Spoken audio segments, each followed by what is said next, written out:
আপনাদের সাথে একটা নতুন ভিডিওতে তোমাদের স্বাগত জানাই। শিয়ালদা নয়, হাওড়া থেকে ট্রেন ধরে আজকে আমরা যাচ্ছি পুরী। আমার বাবা পাতলা পাতলা পরোটা, তার সাথে আলুর দম ডিম দিয়ে হেভি করে বানিয়ে নিয়ে গেছিলো। খেয়ে দেই শুয়ে পড়লাম, কিন্তু তাও সত্যি বলতে ট্রেনে আমাদের একটুও ঘুম হয়নি।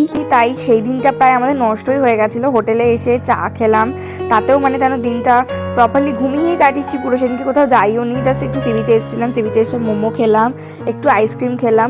আদারওয়াইজ সেজেছিলাম সেই রকম ছবি টবি কিছুই তোলা হয়নি। বাড়ি এসে সেই দিনে খেয়ে দিয়ে ঘুমিয়ে পড়লাম। আর এই দেখো আমাদের হোটেলটা, পরে ভালোভাবে দেখাবো। তো তারপরের দিন সেজে গুজে টোটো করে বেরিয়ে পড়লাম মন্দিরে পুজো দিতে যাওয়ার উদ্দেশ্যে। তো সত্যি কথা বলতে পুজো কিন্তু খুবই ভালোভাবে দিয়েছি, জয় জগন্নাথের নাম করে আমরা ভালোভাবে পুজো টুজো দিয়ে বেরালাম। তারপর বেরিয়ে বাড়ি ফিরে চলে এলাম। বাড়ি এসে যেই টোটোওয়ালাকে মানে দিয়ে আমরা মন্দিরে পুজো দিতে গেছিলাম, তাকেই বলেছিলাম যে দুপুরবেলা খেয়ে দিয়ে আমরা আবার বেরাবো। ইয়েস, দুপুরবেলা খেয়ে দিয়ে নতুন ড্রেস পরে আমরা আবার বেরালাম বেশ কিছু জায়গায় ঘুরতে যাওয়ার উদ্দেশ্যে। তো প্রথমেই এখানে গেছিলাম, এখানে রামকৃষ্ণের গুরুদেবের বাড়ি। জায়গাটা বেশ পাহাড়ি অঞ্চল টাইপের, খুব সুন্দর। আমার মা ওঠেনি পায়ে ব্যথা বলে, নিচেই বসেছিল। আর আমি আর বাবা এই সাইডটা এসেছিলাম, এখানে নাকি কি একটা গাছ ছিল সেটা দেখতে। তো তারপর সেকেন্ড ডেস্টিনেশন, এটা কি যেন ছিল আমার মনে পড়ছে না। ও এটা তো গুপ্ত বৃন্দাবন। জুতো খুলে ভেতরে টিকিট কেটে ঢুকলাম। আমার জায়গাটা অসাধারণ লেগেছে, এত সুন্দর করে সাজিয়েছে জায়গাটা, অ্যামেজিং। জাস্ট একটা তোমাকে একটা বন বন ফিল দেবে। তার সাথে এত সুন্দর সুন্দর মডেলসগুলো ওরা রেখেছে একটা ভগবানের সাথে।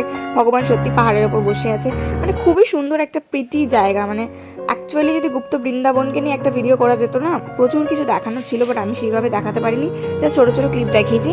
আদারওয়াইজ সত্যি কথা বলতে আমরা যে টাইমে পুরীতে গেছিলাম, দেখো এখানে বড় বাবার মন্দির, মহাদেবের মন্দির। তারপরে আমরা গেছিলাম এরম একটা জায়গায়, এটা ছিল ওঙ্কারেশ্বর টেম্পল। বাট এখানে এরম একটা হুইল ছিল যেটাকে আমরা খুবই কষ্ট করে ঘোরাচ্ছিলাম। আর এখানে ছিল 108টা শিব ঠাকুর। জায়গাটা আবারও খুবই সুন্দর। তারপর এই যে এখানে গেছিলাম না, এখানে একটা খুব সুন্দর নন্দী মানে গরুও ছিল, তো ওকে একটুখানি খাওয়ালাম। তারপরে আমরা এলাম পুরীর মোহনার বিচের সাইডটা।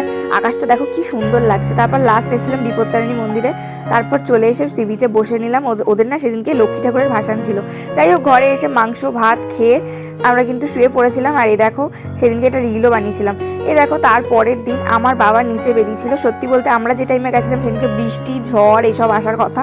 তো বুঝতেই পারছো আমাদের ঘোরাটা বেশ কিছুটা মানে পণ্ড হলেও আমি আর বাবা পরের দিন আবার মানে মাথার গামছা টামছা দিয়ে ছাতা ফাতা নিয়ে বেরিয়েছিলাম টুকটাক ছবি তুলবো, তবে সেরকম কিছুই তুলতে পারিনি। যাই হোক, এরকম ঝট করে সি বিচে দাঁড়িয়েছিলাম, বৃষ্টি ছিল না, হট করে বৃষ্টি এসে সবাই দেখো কি দৌড়াচ্ছে। যাই হোক, এই দেখো তারপর বিকালবেলাটা কিন্তু আমরা এরকমভাবেই কাটিয়ে দিলাম, কারণ বৃষ্টির মধ্যে আর কোথায় বেরাবো, তাই না? আমাদের মেন যে বড় জায়গা ঘুরতে যাওয়ার কথা ছিল সেগুলো আর যাওয়া হয়নি। এই দেখো তার পরের দিন সন্ধ্যেবেলাও একটুখানি বেরিয়েছিলাম। মানে আমি অনেকদিন পরে ভয়েস দিচ্ছি, তো আমি কবেকার মানে কথা আমি আজকে বলছি আমি নিজেও জানি না। বিকেলবেলা মুড়ি চানাচুর ডিম ফিম দিয়ে বেশ ভালোই খাওয়া হচ্ছিল। সত্যি বলতে আমাদের ঘোরাটা যেমনই হোক, আমরা সাইট সিন না ঘুরতে পারলেও আমাদের খাওয়া দাওয়া কিন্তু সেই লেভেলের হয়েছে। ইলিশ মাছ থেকে শুরু করে চিংড়ি মাছ, পমফ্রেট মাছ, মাংস, মানে একদিন পাঁঠার মাংস একদিন মুরগির মাংস, মানে কি আর বলবো। স্নান করতে আমরা এবার আর ফোন নিয়ে যাইনি, তো সেই জন্য সেরকম কিছু ক্লিপ আমরা দেখাতে পারিনি। যাই হোক, সত্যি বলতে সেদিনকে সেইবার বেশ কিছু লাইভ করেছিলাম।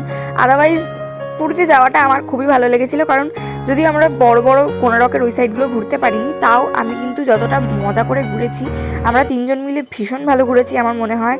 ইভেন ঝড়ের জন্য হোটেলে থাকলেও কী হবে, আমরা ভালো খেয়েছি, আনন্দ করেছি ঘরে বসে। হ্যাঁ, আর সি বিচে তো এসছি, প্রতিদিনই প্রায় সি বিচে এসছি, সবসময় আর অন্ধকারে দেখাইনি। তবে হ্যাঁ, যদি সাইট সিনগুলো ঘোরা হতো, হয়তো ভগবান চাই নেক্সট বার সাইট সিন ঘুরবো। আদারওয়াইজ খুবই মজা করেছি, বিশ্বাস করো। আর এটা বোধহয় আমাদের লাস্ট দিন ছিল। লাস্ট দিন আমরা একটুখানি সকালবেলা উঠে চা খেয়ে নিচ্ছিলাম, অলমোস্ট আমাদের সব কিছু গোছানো হয়ে গেছিলো। যাই হোক, দেখতেই পাচ্ছ এটা ছিল আমাদের হোটেল। আর এই দেখো আমাদের ঘরের নাম্বার ছিল 313, যেটা ঘরটা এরকম ছিল। আমাদের জানো তো আগে ফার্স্ট দিন নিচে একটা ঘর দিয়েছিল, এটা সেকেন্ড দিন তারপরে এই ব্যালকনির ঘরটা দিয়েছিল। আজকে আমরা বাড়ি ফিরে চলে যাচ্ছি, কিন্তু সত্যি বলতে মাঝখানের এই 5টা দিন ভীষণ আনন্দ করে কাটিয়েছি ফ্যামিলির সাথে। আরও একবার বলতে চাই জয় জগন্নাথ। নিশ্চয়ই আবার পুরী আসতে পারবো এই আশা রেখেই বাড়ি ফিরে যাচ্ছি। আর সেদিনকে আমরা হোটেল থেকেই এই বানিয়ে এনেছিলাম, আর তার সাথে রুটি কিনে এনেছিলাম, তরকা বানিয়ে এনেছিলাম, আর তার সাথে পেঁয়াজ লেবু এইসব উল্টোপাল্টা কাজ আমার বাবার। বাট এবার দেখা হচ্ছে কোনো নতুন ভিডিওতে। খুব আনন্দ করেছি, আবারও কোনো একটা আনন্দের ভিডিও নিয়ে তোমাদের সাথে দেখা হবে। আর সত্যি বলতে এই ব্লগটা কিন্তু সেই পুজোর পরে গেছিলাম পুরীতে, আর এখন এসে পোস্ট করলাম। অনেকদিন দেরি হয়ে গেল, লেট হয়ে গেল এডিট করতে। যাই হোক, দেখা হবে নতুন কোনো মিনি ব্লগে। বাই।